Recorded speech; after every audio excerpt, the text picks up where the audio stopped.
नमस्कार, मैं हूं रवि दीक्षित। आप देख रहे हैं न्यूज़ भारत 24। आज हम पत्रकार संगठन को लेकर बात करेंगे, क्योंकि इस समय आए दिन पत्रकार संगठन के ऊपर कहीं न कहीं पुलिस प्रताड़ना हो या राजनीतिक दबाव हो, हर तरह से कहीं न कहीं जो है दबाव आता है, जिसे लेकर के संगठन जो पत्रकार संगठन है आवाज़ उठाता है। और उसी संगठन से एक संगठन है आइडियल जर्नलिस्ट एसोसिएशन, जो पूरे भारत में हर प्रांत में अपना विस्तार बहुत तेज़ी के साथ कर रहा है। और उसका श्रेय हमारे साथ आज स्टूडियो में मौजूद हैं अजय कुमार मिश्रा जी, जो इस समय मुंबई महाराष्ट्र में केंद्रीय प्रभारी थे, लेकिन अभी जल्द ही इनको जो है पूरे भारत का केंद्रीय संयुक्त प्रभारी घोषित किया गया है। इस संगठन के राष्ट्रीय अध्यक्ष हैं डॉक्टर वाचस्पति। आज हम बात करेंगे अजय कुमार मिश्रा जी से कि संगठन किस तरह विस्तार किए, कैसे लोग जुड़ते गए और क्या कारण है कि लोग आपसे जुड़ रहे हैं और संगठन है उससे काफ़ी कुछ लोग हट करके आप में आ रहे हैं। सबसे पहले तो आपका स्वागत है। धन्यवाद रवि दीक्षित जी। तो आप पहले बताइए कि कैसे आप जो है कि संगठन को मजबूत कर रहे हैं, क्या मुद्दा आपका रह रहा है और किसे देखते हुए कि आपके साथ हम जुड़ेंगे तो मजबूत रहेंगे। जैसा कि आप पूर्व में भी जानते हैं, क्योंकि आप आजमगढ़ ज़िले के सबसे बड़े जो आपका चैनल है, टीवी चैनल है, इसके आप संपादक हैं और आप हमारी कार्यशैली से पूर्व से ही परिचित हैं। जो पत्रकारों की समस्याएं होती हैं, पत्रकारों की समस्याओं को उठाया जाता है, उठाने के बाद उसका निराकरण करना यह प्राथमिकता होनी चाहिए, किसी भी संगठन की प्राथमिकता होनी चाहिए। और हम पूर्व में आजमगढ़ में ऐसा कर चुके हैं, चाहे संतोष जायसवाल जी का प्रकरण रहा हो या मुकेश सिंह का प्रकरण रहा हो, इसको हमने सॉल्व किया और जो भी पत्रकारों के साथ उद्दंडता किए हों उनको दंडित करवाया गया। और आज आप आजमगढ़ ज़िले में देख सकते हैं, पूरे उत्तर प्रदेश में देख सकते हैं कि आइडियल जर्नलिस्ट एसोसिएशन परिवार में पत्रकारों की जो संख्या है बहुत तेज़ी के साथ बढ़ रही है। उसका एकमात्र कारण कि हम सिर्फ बातें ही नहीं करते, हम काम करना पसंद करते हैं और पत्रकारों के हित में सदैव कार्य करते हैं। अच्छा, तो संगठन तो मान लीजिए बहुत से हैं जो है पत्रकार संगठन, लेकिन चर्चा में आप ही का जो आइडियल जर्नलिस्ट एसोसिएशन काफ़ी देखने को मिल रहा है। तो क्या आप इस तरह का योजना ला रहे हैं पत्रकारों के लिए, या आवाज़ कहाँ ऐसी उठाए हैं कि जहाँ से लग रहा है पत्रकारों के आपके साथ जुड़ने से हमारा हित है, हमारा लाभ होगा। अभी हाल ही में मैंने महाराष्ट्र के मुख्यमंत्री आदरणीय उद्धव ठाकरे जी से मुलाकात की, हमारा प्रतिनिधि मंडल उनसे मिला और पत्रकारों की समस्याओं को लेकर हमने उनको ज्ञापन दिया। बड़े सौहार्दपूर्ण वातावरण में उनसे बातचीत हुई। आदरणीय मुख्यमंत्री जी ने पूर्ण आश्वासन दिया कि आपकी सभी मांगों को हम सहानुभूतिपूर्वक विचार करेंगे। कुछ मांगों को उन्होंने माना भी, जिसमें विशेषकर हमारे कुछ जो कि पत्रकार थे उनके परिवार के कुछ लोगों को आर्थिक सहायता उपलब्ध कराई गई। और मुख्यमंत्री जी ने अपने आर्डर में लिखा कि आइडियल जर्नलिस्ट एसोसिएशन की मांग पर विचार करते हुए पत्रकारों के आश्रितों को 1 लाख रुपए की अतिरिक्त सहायता प्रदान की जाए। और यह हमारे लिए बहुत ही गर्व का विषय है कि माननीय मुख्यमंत्री जी ने हमारी बातों को सुना और उसमें से कम 2 मांगों को माना। और बहुत सारी मांगों को उन्होंने कहा कि अभी जो कोरोना काल चल रहा है, इसके बाद हम आपकी सभी मांगों को सहानुभूतिपूर्वक विचार करते हुए जो भी आपकी जायज़ मांगे हैं उनको मैं पूर्ण जरूर करूँगा। अच्छा, जैसे कि मान लीजिए आप महाराष्ट्र के बारे में बताए हैं, हाँ। तो अन्य प्रांतों में क्या यही चल रहा है कि कुछ विस्तार भी हो चुका इस तरह का जो है? नहीं, दरअसल क्या है कि हमारी जो मांगे हैं, हम हर स्टेट के चीफ मिनिस्टर से मिलेंगे। जल्द ही हमारा प्रतिनिधि मंडल आदरणीय प्रधानमंत्री महोदय से भी मिलेगा और पत्रकारों की समस्याओं पर जो भी समस्याएं हैं उसको उच्च स्तर पर उठाएगा, माननीय प्रधानमंत्री जी से अपनी बात रखेगा। और हम आशा करते हैं कि आदरणीय प्रधानमंत्री जी हम लोगों की बातों को सुनेंगे और जो ग्रामीण क्षेत्र के पत्रकार हैं उनके लिए हम कुछ न कुछ अवश्य लाएंगे। अच्छा, इस समय आपका जो है कि किन किन प्रांतों में जो है कि संगठन विस्तार कर चुका है और किन प्रांतों में मजबूती के साथ इस समय उभर चुका है? अभी देखिए रवि भाई, जो है हम लोगों का जो विस्तार चल रहा है, उत्तर प्रदेश के लगभग हम 60 जिलों में काम कर रहे हैं। महाराष्ट्र के लगभग 36 जिले हैं जो 6 प्रांतों में विभाजित किया गया है। उन 6 प्रांतों के लगभग 32 जिलों में हम पूर्ण रूप से काम करना शुरू कर दिए हैं। हमारी इकाई तहसील स्तर से लेकर जिले स्तर पर काम कर रही है। और अभी हम लोग तेलुगु जो हमारा एक तेलंगाना प्रदेश है, तेलंगाना प्रदेश में भी नियुक्तियां हो गई हैं। करीब 150 पत्रकार वहां से भी जुड़ चुके हैं। और हम कर्नाटका में भी काम कर रहे हैं।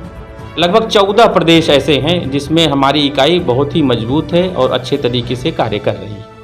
अच्छा, कहा जाता है कि पहले आप जो आजमगढ़ के जो है प्रभारी जिलाध्यक्ष थे, वहाँ से आप शुरू किए हैं, फिर धीरे धीरे आपका मेहनत, अब किस तरह से आप पत्रकारों को जोड़े हैं, कैसे अपने पास लाए हैं, यह भी एक चर्चा का विषय है। तो आप कुछ बताइए जो है किस तरह जो है आप पत्रकारों को अपने संगठन में लाने में कामयाब हुए हैं। अभी ये तो हमारे पत्रकार भाइयों का प्रेम है हमारे प्रति। मैं शायद उनको लगता है कि मैं उनके लिए कुछ कर रहा हूँ और इससे वह हमारे प्रति उनका झुकाव बढ़ता है, उनका हमारे प्रति प्रेम बढ़ता है और मैं जहाँ भी जाता हूँ उनके द्वारा मुझे सम्मान दिया जाता है। इसके लिए मैं अपने सभी पत्रकार भाइयों का आभार प्रकट करता हूँ। लेकिन मैं एक चीज़ कहना चाहता हूँ आपसे भी कि पत्रकारों की जहाँ तक उनके मान सम्मान की बात है, उनके लिए लड़ाई लेने की बात है, उनके जो उनका अधिकार है उसकी बात है, हम उसके अधिकारों के लिए, उनके मान सम्मान के लिए सदैव लड़ाई लड़ते रहेंगे।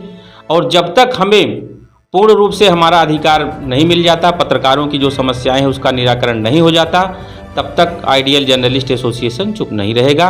हम अपने पत्रकारों के मान सम्मान के लिए जो भी हमको निर्णय लेना पड़ेगा, जो भी काम करना पड़ेगा, हम उसके लिए करेंगे।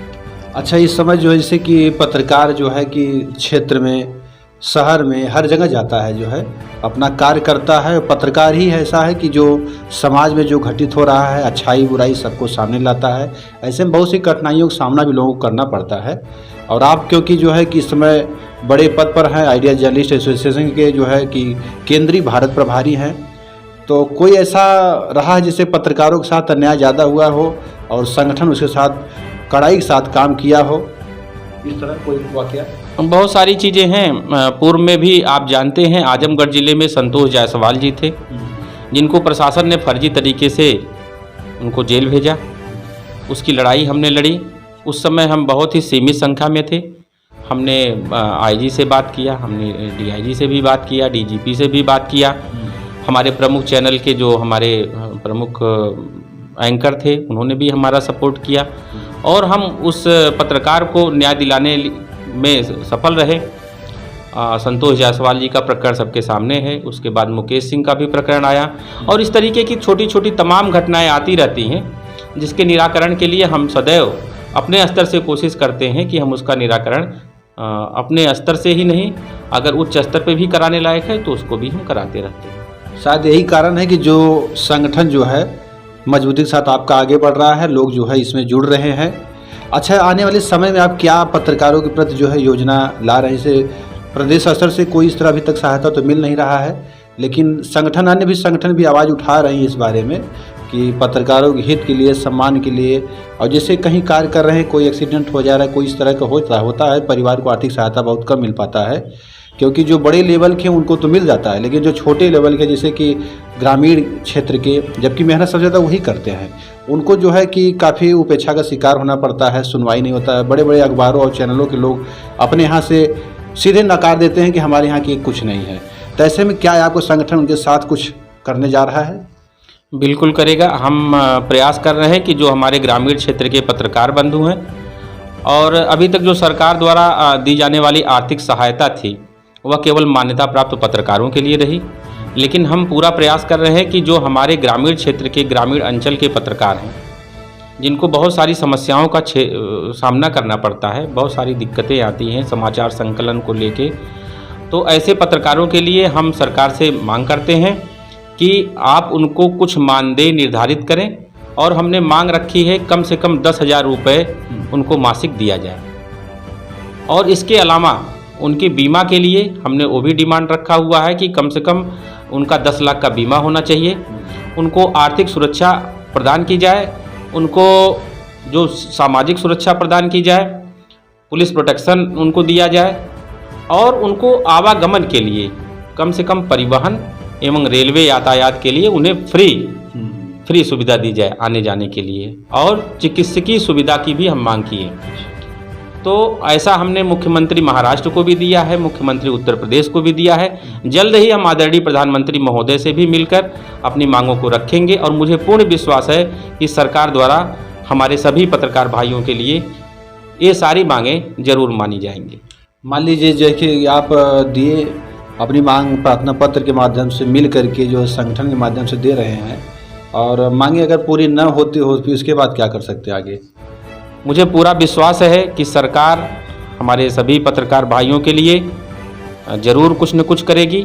यदि बावजूद इसके हमारी बातों को नहीं मानती, हमारी मांगों को नहीं मानेगी, तो हम सभी वरिष्ठ पदाधिकारी यह निर्णय लेंगे कि क्या हमको करना चाहिए, और उस पर भी विचार विमर्श करने के उपरांत ही हम आवश्यक कार्रवाई करेंगे। क्योंकि देखा गया है कि संगठन काफ़ी हैं, सभी लोग अपनी अपनी मांगें जो है उठा रहे हैं, लेकिन क्योंकि आपका जो संगठन इस समय जो है कि काफ़ी तेज़ी के साथ आगे बढ़ रहा है, एक अलग प्रभाव डाल चुका है, प्रदेश हो चाहे देश लेवल तक, तो इसलिए चाह रहे हैं कि आप भी संगठन के माध्यम से पत्रकारों के हित के लिए, उनके सुरक्षा के लिए, उनके जो व्यक्तिगत जो परेशानी होती है उसके लिए लड़ाई लड़े। क्योंकि आने वाले समय में जो है पत्रकारों का देख रहे हैं कि काफ़ी उपेक्षा भी किया जा रहा है।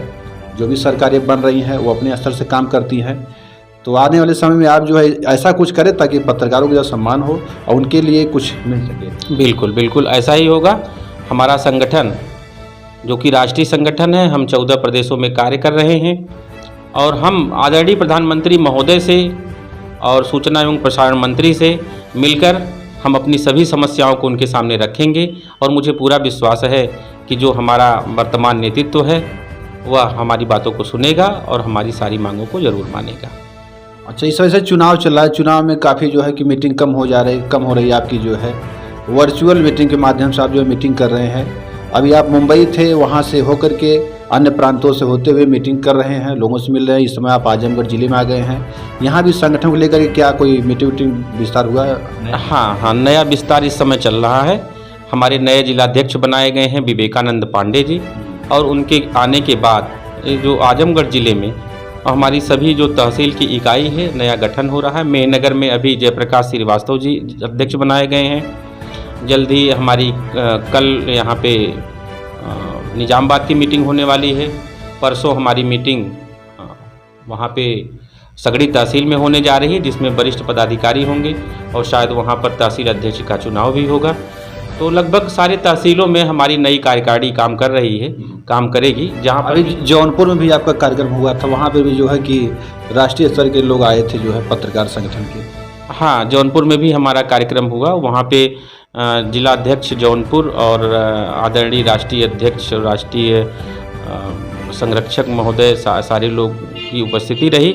सारे लोगों की उपस्थिति में तमाम सारे निर्णय भी लिए गए, और विशेष रूप से मेरा वहाँ पर सम्मान भी किया गया, जिसके लिए मैं अपने आदरणीय राष्ट्रीय अध्यक्ष महोदय का और आदरणीय राष्ट्रीय संरक्षक महोदय का हृदय से धन्यवाद देता हूँ एवं उनका आभार प्रकट करता हूँ।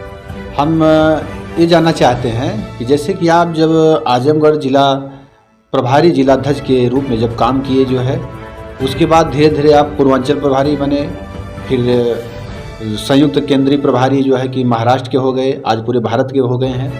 तो कितना आपको जो है मेहनत करना पड़ा होगा, लोगों के बीच में जाना आना। उस समय आपका जो है काफ़ी अन्य संगठन के लोगों का भी विरोध कहीं न कहीं रहा होगा कि अन्य हमारे संगठन छोड़ कोई दूसरा उसमें न जाए। तो आप कैसे जो है इतना मेहनत किए, जो है कैसे निकाले सब?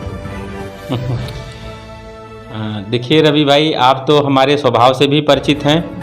मैं किसी को विरोधी नहीं मानता हूं, न तो किसी संगठन को विरोधी मानता हूं। क्योंकि इसमें जो है विरोध होता है, काफ़ी विरोध हो जाता है, उसके बाद आप विरोध नहीं, आपका कहीं विरोध नहीं देखने को मिला और हर लोग खुश हैं, कैसे क्या करें? और वही जो विरोध होता है उसको मैं आलोचना समझता हूं, और अपनी गलती समझ के उस गलती को कोशिश करता हूं कि जो अगर हमसे कहीं गलतियां हो रही हैं तो उसको मैं अपनी गलती दूर करूं। और कभी कभी जो मेरे आलोचक हैं वो मेरे प्रशंसक हो जाया करते हैं। तो अब ये ईश्वर का भी आशीर्वाद है, और आप जैसे जो हमारे भाई हैं, इन लोगों का प्रेम और स्नेह वो सब पे विजय प्राप्त करा देता है। चलिए, बहुत बहुत धन्यवाद। हम चाहते हैं इसी तरह आप आगे बढ़ते रहे, और आने वाले समय में और आगे आप जाइए, जो है पूरे भारत में विस्तार और मेरे साथ करिए। अब हम आगे बात करें किसी और सक्रिय के साथ अभी हम इसके साथ धन्यवाद